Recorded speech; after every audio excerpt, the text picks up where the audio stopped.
ચાણસ્મા ખાતે પાટણ જિલ્લા પત્રકાર એકતા પરિષદ દ્વારા બહુચરાજી જતા પદયાત્રીઓ માટે સેવા કેમ્પ ખુલ્લો મુકાયો। બહુચરાજી હાઈવે નજીક સેવા કેમ્પમાં ઠંડા પીણા તથા મેડિકલ તેમજ આરામની સુવિધા સાથેના કેમ્પનું ભવ્ય આયોજન। સમગ્ર ગુજરાતમાં યાત્રાધામ તરીકે પ્રસિદ્ધ એવા બહુચરાજી ખાતે દર વર્ષે યોજાતા ચૈત્રી પૂનમના મહામેળામાં લાખો ભક્તો માના ધામે શીશ નમાવવા પદયાત્રા કરી સંઘો મારફતે પહોંચતા હોય છે। ત્યારે રસ્તા પર વિવિધ સેવાકીય પ્રવૃત્તિઓ સાથે સંકળાયેલા લોકો અને સંસ્થાઓ દ્વારા સેવા કેમ્પ લગાવી માના ધામે જતા ભક્તોની સેવા પૂરી પાડતા હોય છે।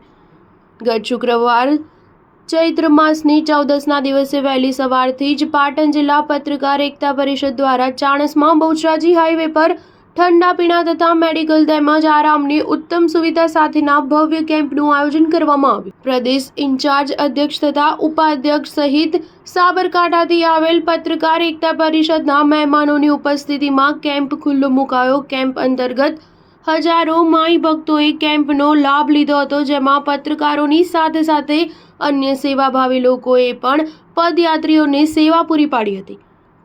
પાટણ જિલ્લા પત્રકાર એકતા પરિષદ દ્વારા ચાણસ્માથી બહુચરાજી તરફના હાઈવે પર આવેલ હોટલ નીલકંઠ નજીક સેવા કેમ્પનું ભવ્ય આયોજન કરવામાં આવ્યું હતું, જેમાં ચૈત્રી પૂનમના મહામેળામાં બહુચરના ધામે માથું ટેકવવા જતા પદયાત્રીઓની સેવામાં ઠંડા પીણા તથા મેડિકલ સહિત આરામ મળે તેવા હેતુથી કેમ્પનું આયોજન કરવામાં આવ્યું હતું। કેમ્પની મુલાકાત કરી શ્રદ્ધાળુઓએ યોજાયેલ કેમ્પમાં મોટી સંખ્યામાં લાભ લીધો હતો। કેમ્પની અંદર પત્રકાર એકતા પરિષદના કાર્યકરો સાથે જ આરોગ્ય વિભાગની બહેનો દ્વારા ખડે પગે હાજર રહી મેડિકલ સેવાઓ આપી હતી, જેનો પત્રકાર એકતા પરિષદ દ્વારા આભાર વ્યક્ત કરવામાં આવ્યો હતો। Star news 7 Patan.